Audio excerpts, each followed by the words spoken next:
Bismillahirrahmanirrahim. Assalamualaikum warahmatullahi wabarakatuh. Perkenalkan, nama saya Alfianita dengan NIM 190104038, Prodi Komunikasi Penyiaran Islam semester 6. Di sini saya akan menjelaskan materi pengembangan dan peningkatan pelaksanaan dakwah selaku tugas final manajemen dakwah. Yang pertama, pengertian pengembangan. Pengembangan merupakan salah satu perilaku manajerial yang meliputi pelatihan yang digunakan sebagai sarana untuk meningkatkan keterampilan seseorang dan memudahkan penyelesaian terhadap pekerjaan dan kemajuan karirnya. Proses pengembangan ini didasarkan atas usaha untuk mengembangkan sebuah kesadaran, kemauan, keahlian, serta keterampilan para elemen dakwah agar proses dakwah berjalan secara efektif dan efisien. Dakwah merupakan ajakan, seruan, panggilan yang dilakukan tanpa paksaan untuk membawa manusia ke arah yang lebih baik sesuai dengan keridhaan Allah Subhanahu wa Ta'ala. Pengembangan dakwah merupakan proses yang didasari atas usaha untuk mengembangkan sebuah kesadaran, kemauan, keahlian, serta keterampilan pada elemen dakwah agar dakwah berjalan secara efektif dan efisien. Dalam dunia manajemen, proses pengembangan atau biasa disebut organization development merupakan sebuah usaha jangka panjang yang didukung oleh manajemen puncak untuk memperbaiki proses pemecahan masalah dan pembaruan organisasi.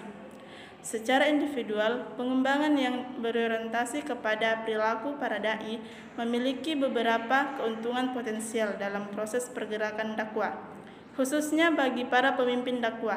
Di antara keuntungan di antaranya itu sebagai berikut. Yang pertama, terciptanya hubungan kerja sama yang bersifat mutualisme antara seorang manajer atau pemimpin dakwah serta pada anggota lainnya. Yang kedua, dapat mengidentifikasi dan menyiapkan orang untuk mengisi posisi-posisi tertentu dengan rasa tanggung jawab yang lebih besar dalam organisasi.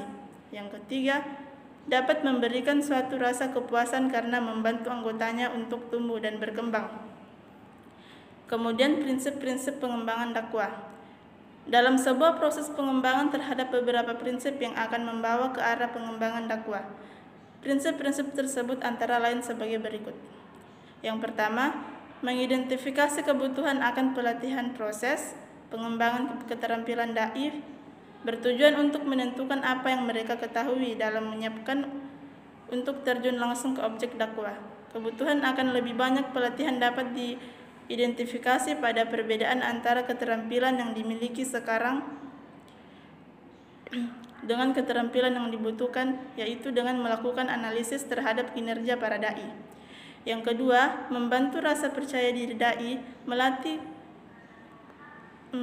coach akan lebih berhasil jika dai merasa yakin bahwa ia akan berhasil mempelajari suatu keterampilan. Dalam hal ini, manajer dakwah harus memberikan peluang yang cukup bagi para dai untuk memperoleh kemajuan dan keberhasilan dalam menguasai materi keterampilan. Oleh karena itu, dibutuhkan sebuah kesabaran.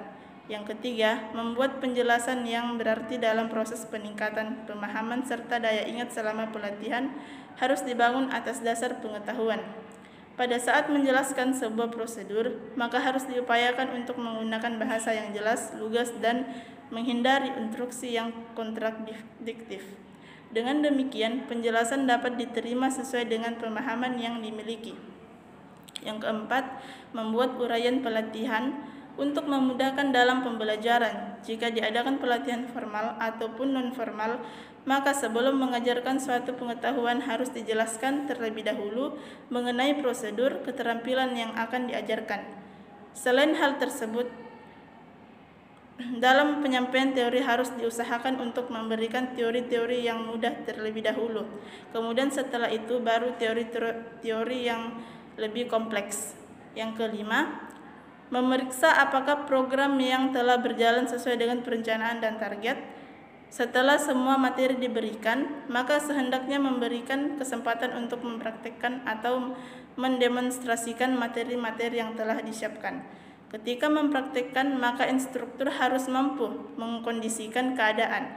Apabila terjadi kesalahan dalam mempraktikkan materi tersebut, maka instruktur harus mampu membenarkan dan meyakinkan para dai bahwa kesalahan-kesalahan itu merupakan sebuah proses pengalaman belajar syiar, bukan suatu kegagalan pribadi. Memberikan A+ atas kemajuan dai juga merupakan sebuah sugesti baginya akan sebuah keberhasilan. Yang keenam, memeriksa apakah program pelatihan itu berhasil. Langkah terpenting dalam program pengembangan adalah dengan ditinjau atau memeriksa kembali apakah keterampilan dan pengetahuan yang ditargetkan telah berhasil dipelajari. Indikator keberhasilannya adalah dengan membuat standar bahwa proses keberhasilan itu dapat diukur dengan melakukan sebuah praktek yang kemudian diselesaikan dengan teori yang telah diberikan. Yang ketujuh, mendorong aplikasi dari keterampilan dalam kerja dakwah. Setelah dilakukan proses pelatihan kepada para dai, maka langkah penting selanjutnya pada manajer dakwah adalah mengaplikasikan beberapa prinsip beserta prosedur dalam pemecahan masalah-masalah aktual yang berhubungan dengan kerja dakwah. Ada beberapa cara yang dapat dilakukan oleh pemimpin dakwah untuk mengembangkan kemampuan para dai dalam aktivitas dakwah. Di antaranya adalah: yang pertama, pemimpin dakwah harus memiliki perencanaan dakwah yang cukup untuk melakukan perencanaan dan pelatihan. Yang kedua, menghadiri program pelatihan dakwah sendiri. Yang ketiga, menyediakan rekurs bantuan logistik serta prasarana lainnya. Yang keempat, membuat kebijakan-kebijakan untuk menghargai individu-individu yang ingin berkembang. Cara terpenting yang harus dilakukan adalah seorang pemimpin dakwah harus menjadi figur yang selalu kreatif, inovatif, dan berusaha untuk menambah ilmu, pengetahuan, dan keterampilan yang kemudian dibuktikan secara aktual dalam memimpin organisasi dakwah.